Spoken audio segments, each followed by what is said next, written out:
Bien, bonjour à toutes et à tous, j'espère que vous allez tous et toutes bien. On se retrouve aujourd'hui pour parler du tome 2 de Gotham Central, toujours réalisé par Ed Brubaker et Greg Rucka, et dessiné par Michel Lark si je ne me trompe pas. Un tome qui, bon, déjà, au vu de la couverture du... Alors, avant de commencer par contre, voilà, je risque de spoiler le tome 1. Et je me dis en même temps, si vous êtes sur un tome 2, c'est que vous avez vu le tome 1. Et ce sera pareil quand je ferai le tome 3 et 4. Je me dirais que si vous en êtes là, c'est que vous avez déjà lu les tomes précédents. Un tome qui, bon, déjà en voir la couverture, c'est un tome où tu sais comme quoi le Joker va être présent. Ça, sur le coup, il n'y a pas de souci là-dessus. Même si pour moi, le Joker, c'est pas un perso que j'affectionne le plus. Voilà, j'aime pas trop ce qu'on en fait du Joker en ce moment. J'ai eu du mal avec ce qu'ils ont. Enfin, c'est pas que j'ai eu du mal. C'est plus le fait que là, à ce moment-là, de la manière dont les choses se passent avec le Joker, ben. Alors, il n'y ait pas plus de choses avec Batman. Même si voilà, Batman, j'aime pas aussi ce qu'ils en font trop dessus. J'aurais aimé comme quoi on voyait plus Batman à ce moment-là. Même si voilà, on a toujours ce Batman qui est dans l'ombre. Ben voilà, le fait que le Joker apparaisse et fasse non pas du terrorisme, mais voilà, il fout le bordel en ville. Et t'as vraiment personne qui. Enfin, t'as pas Batman qui s'en occupe. Alors, tu te dis que Batman s'en occupe, oui. Tu te dis qu'il s'en occupe à ce moment-là dans la Batcave. Et nous, vu qu'on suit GCPD, ben, on suit pas Batman, ce qui est normal. Mais j'aurais aimé qu'on le voyait un peu plus dans le comics. Parce que là, j'ai plus eu la sensation qu'à ce moment-là, on voulait faire que Batman n'existe pas. Alors, je trouve que le côté avec le Joker, il dure hyper longtemps. Voilà, en fait, franchement, là, alors, le tome est génial encore, hein, c'est vraiment un très bon tome, mais je trouve que l'histoire avec le Joker, ça prend pas mal de temps, comparé aux autres histoires du tome 1 où ça prenait quelques chapitres. Là, ça prend bien pas les trois quarts, mais bien la moitié du récit. C'est ce qui m'a un peu gêné. Après, voilà, on a d'autres histoires hein, dans le comics, hein, notamment. Alors, on a toujours cette relation. Alors, j'ai toujours ce personnage, voilà, de René Montoya qui, dans le tome 1, ben, je l'ai adoré. Là, dans le tome 2, je l'ai encore adoré. On a encore un peu des éléments qui vont nous expliquer le pourquoi Harvey Bullock est parti du. Enfin, n'est plus flic. Pourquoi pas, j'ai bien aimé. On a aussi ce côté où, justement, comment il s'appelle? On nous explique que, voilà, la relation René Montoya et James Gordon, non. Harvey Bullock, ben, c'est cassé. En fait, il n'y a plus de relation entre eux. Alors, même si, voilà, en vrai, le côté où Harvey Bullock savait comme quoi René Montoya aimait les femmes, ouais, bof. Là, sur le coup, je me suis dit, c'est un peu fait en mode, je le savais depuis le début. Non, voilà, ça aurait pu être en mode, je le savais pas et puis basta, quoi. Mais bon, c'est pas dérangeant parce que voilà, c'est quelques lignes, ça me dérange pas. Le tome 2, comme je dis, il est bien. Bon, le tome 1 est quand même, reste au-dessus. Le tome 2 est un tout petit peu en dessous. J'ai adoré l'histoire avec notamment, comment il s'appelle le Chapelier Fou. Alors, même si du coup, alors je sais pas ce qui se passe dans le tome 3 et 4, mais du coup, en fait, on a deux autres planches qui sont, enfin deux cases qui sont dans le tome 2, qui sont des couvertures du tome 3 et 4. C'est ça qui me dérange un peu, j'aurais aimé comme quoi, voilà, ça sera une case de chaque tome. Non, là, du coup, alors peut-être qu'on a les mêmes cases dans le récit, hein, bien entendu. Ça, il n'y a pas de souci là-dessus, c'est possible. Mais bon, j'aurais aimé comme quoi ce soit des cases un peu différentes, quoi, à un moment donné, mais bref, c'est pas le sujet. Alors, on a l'histoire avec le Joker, qui, voilà, c'est pendant les fêtes de Noël, comme quoi, voilà, le Joker, ben, sème un peu la zizanie, il va tuer le maire, quelqu'un d'une école, etc., et faire une grande explosion dans un magasin de jouets. J'ai bien aimé, même si, voilà, je trouve que le Joker à ce moment-là est assez omniprésent, je trouve. Il savait déjà tout à l'avance, etc. C'est peut-être l'un des défauts que j'aime pas dans le récit, c'est que ce Joker, c'est déjà tout à l'avance. On a une petite référence à Oracle. Alors, je sais pas si, peut-être que je vous dis une bêtise, j'en sais rien du tout. Si à ce moment-là, Oracle, donc Batgirl, existait déjà, enfin, Barbara Gordon était déjà Oracle à ce moment-là, mais je crois que oui, si je ne m'abuse. Donc, ça ne me gêne pas comme quoi on ait une référence, même si du coup tu comprends pas vraiment la référence avec Oracle, etc. Mais bon, ça ne me gêne pas du tout. On a aussi ce côté. Alors, on a aussi une autre histoire avec. Comment on dit ça? Alors, c'est. Mince, je ne sais plus le nom, mais enfin, c'est une petite enquête, voilà, par rapport à une meurtre d'une jeune fille. En fait, j'ai l'impression que. Et c'est peut-être moi, peut-être que je sais pas si les personnes l'ont lu, sont d'accord avec moi, mais je trouve que toutes les histoires. Alors, pas toutes, hein, attention, hein, mais j'ai eu surtout cette impression-là, c'est que les histoires avec des gros vilains de Batman, notamment le Joker, eh ben, il y a beaucoup de mal à en faire quelque chose. Parce que, notamment avec le Joker, pour moi, voilà, là, à ce moment-là, Batman, il devrait, voilà, combattre le crime, à ce moment-là, face au Joker. Il est pas vraiment là. Alors, tu comprends peut-être qu'il est déjà en train d'enquêter, etc. Mais je trouve quand même que le Joker, à ce moment-là, dans l'histoire, t'as du mal à. Enfin, moi, j'ai eu du mal à rentrer dedans avec l'histoire du Joker, même si ça ne m'a pas vraiment gêné. Voilà, ça m'a pas sorti non plus du récit, mais j'ai eu du mal quand même à rentrer dans le récit. On a aussi tout. Bah, alors, la relation entre Crepsus Allen, c'est Crepsus Allen et René Montoya, je l'adore. Mais en fait, en même temps, je l'adore parce que je sais que René Montoya devient, alors peut-être pas dans le tome de Gotham Central bien entendu, mais voilà, après plus tard dans les comics, elle devient Question, ouais, The Question, bref, vous avez compris. Et t'as aussi Cryptus Allen qui devient le Spectre et en fait les voir être développés dans le récit me fait plus apprécier les personnages. On a aussi d'autres références. On a Jim Corrigan, qui est aussi le spectre, en fait. Voilà, à ce moment-là. Enfin, peut-être pas à ce moment-là précis hein, dans la chronologie d'ici, mais il est aussi devenu le spectre. On a aussi une de mes persos que j'aime bien, c'est Huntress, qui est dans le récit.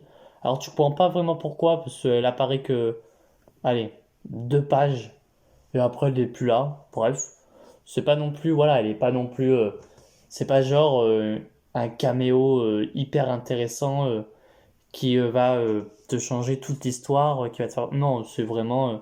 Alors, même si tu comprends comme quoi, du coup, il y a quelque chose qui se passe, voilà, entre, ben, je sais plus le nom du flic, mais voilà, qui se passe avec mince, un des flics et Huntress.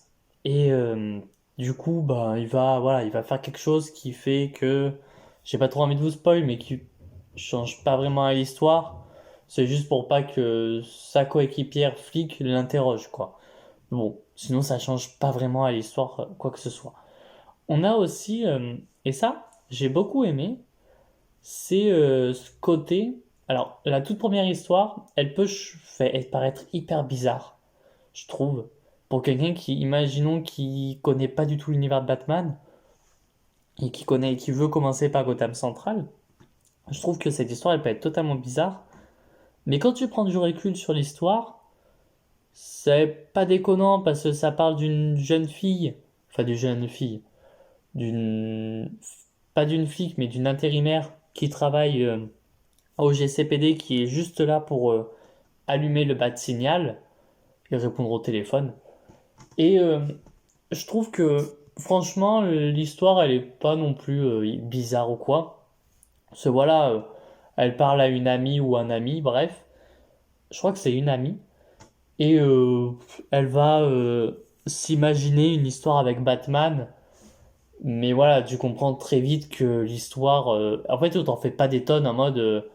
tout le long, voilà, c'est vraiment elle qui s'imagine à un moment donné être en couple avec Batman. Puis voilà, à la fin, elle est en mode, ouais, faut que j'arrête de penser à ça, quoi. C'est vraiment ça. Et ça, j'adore, j'ai bien aimé, voilà. Après, il y a l'histoire avec Jarvis Stage, qui m'a beaucoup aimé. Après, franchement, j'ai bien aimé. Mais, et en plus, là, comparé peut-être au tome 1 où tu arrives à comprendre très vite l'enquête, là, je trouve que elle est vraiment faite assez difficilement. J'aime bien quand, alors même si là au début, bah, tu comprends comme quoi la première, enfin, du coup, c'est la deuxième histoire avec le Joker. Tu crois que c'est le Joker qui va être le grand méchant.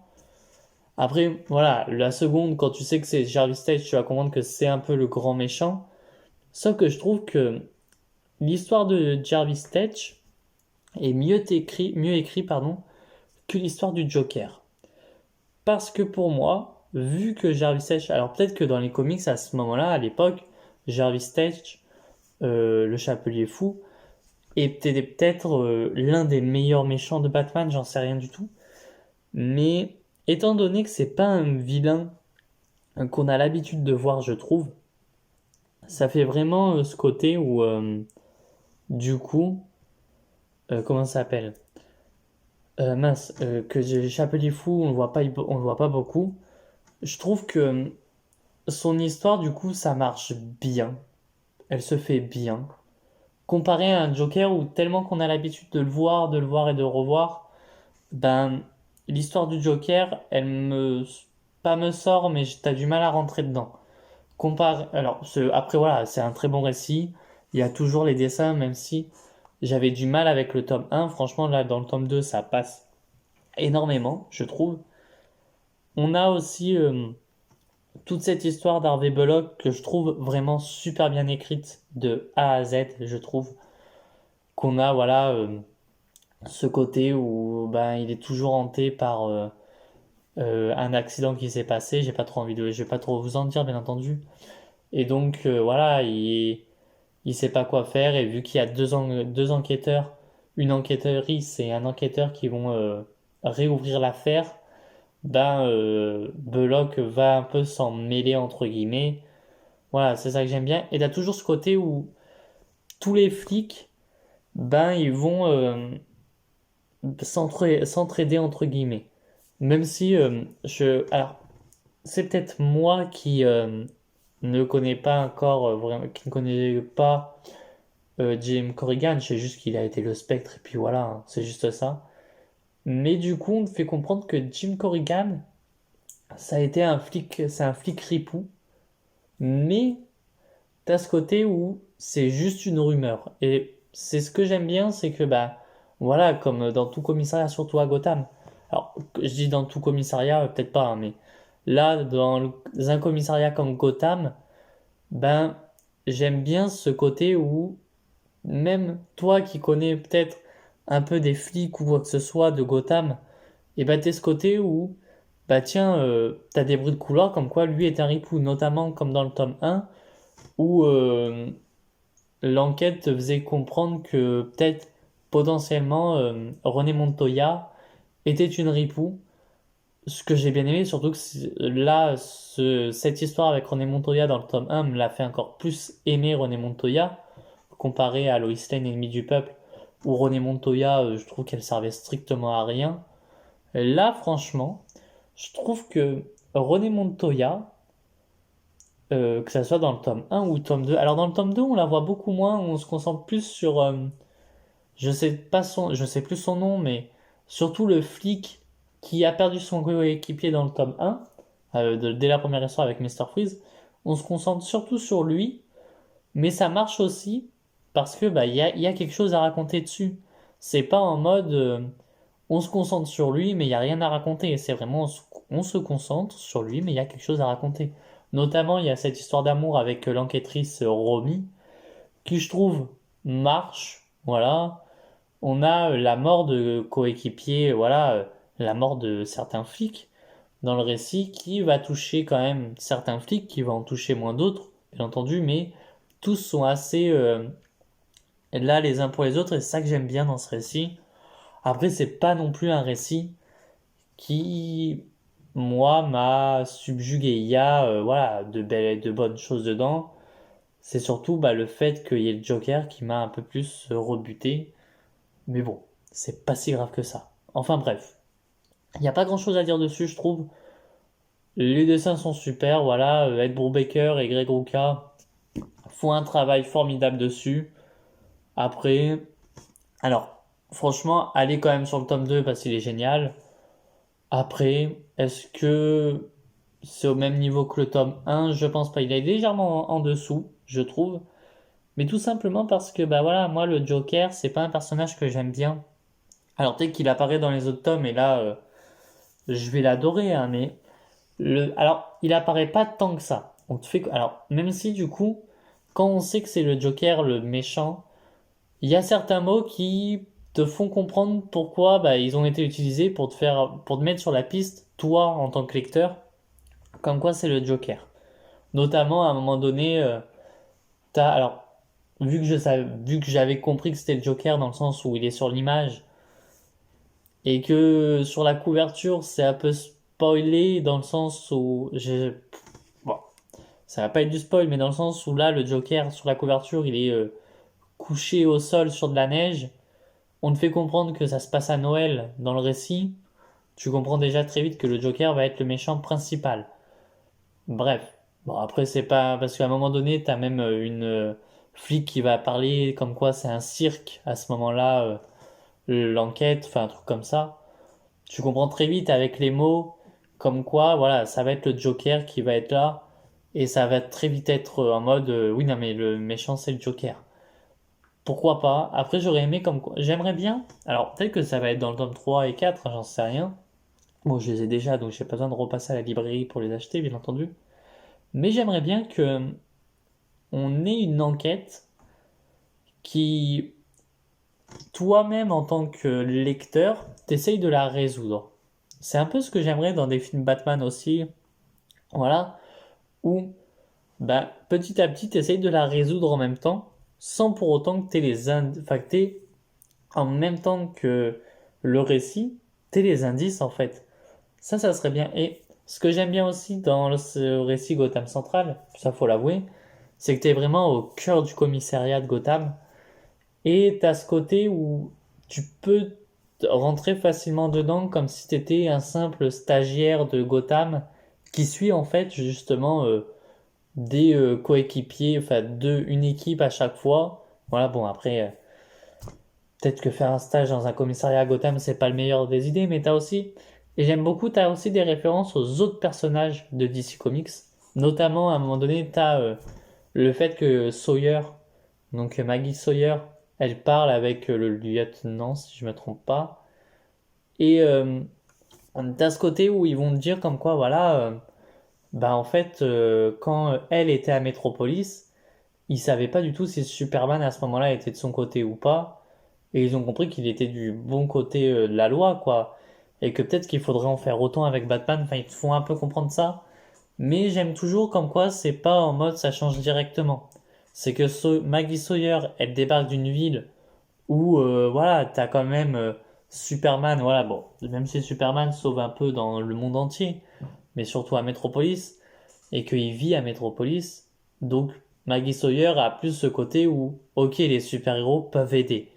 Et t'as quand même des flics, et c'est ça que j'aime bien, qui pour eux pensent justement que les flics, enfin que pardon, que les flics, non, que les héros sont, alors même si ils te le disent pas, de la façon dont c'est écrit, de la façon où c'est fait, ils te font comprendre que ben, certaines fois, les super-héros ben, volent la place des flics en fait dans les villes, dans chaque ville, etc. Bon là c'est surtout dans Gotham parce que t'as Batman, On te fait même comprendre comme quoi ils ont pris une intérimaire, donc Stacy, qui est dans le récit dès la première histoire, on te le fait, elle te l'explique.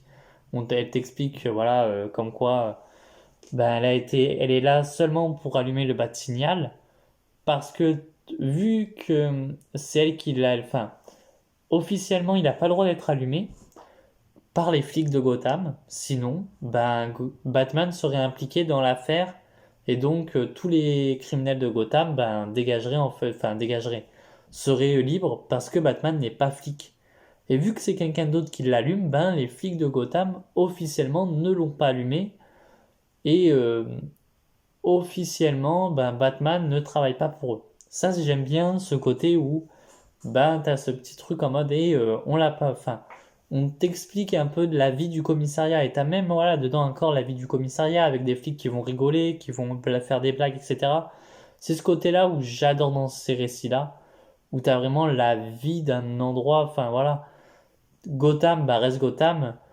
Euh, on te fait comprendre qu'il y a des reboots partout, que voilà. Enfin bref, un très bon récit, je trouve. J'irai sur le tome 3 et le tome 4, bien entendu, je les ai achetés, il faut que je les lise à un moment donné. Mais le tome 2 m'a un peu déçu, pas énormément, il m'a légèrement déçu. Mais dans le sens où, en fait, sur le Joker, j'avais l'impression de m'ennuyer. Mais bon, voilà, parce qu'en fait, j'avais l'impression que ça se passait très vite et en même temps trop doucement. Je sais pas comment expliquer. Mais bon, voilà, enfin bref, le tome 3 je le lirai très vite. Donc peut-être dans la semaine ou la semaine prochaine ou je sais quand, il y aura la review du tome 3. Peut-être du tome 4 très rapidement aussi.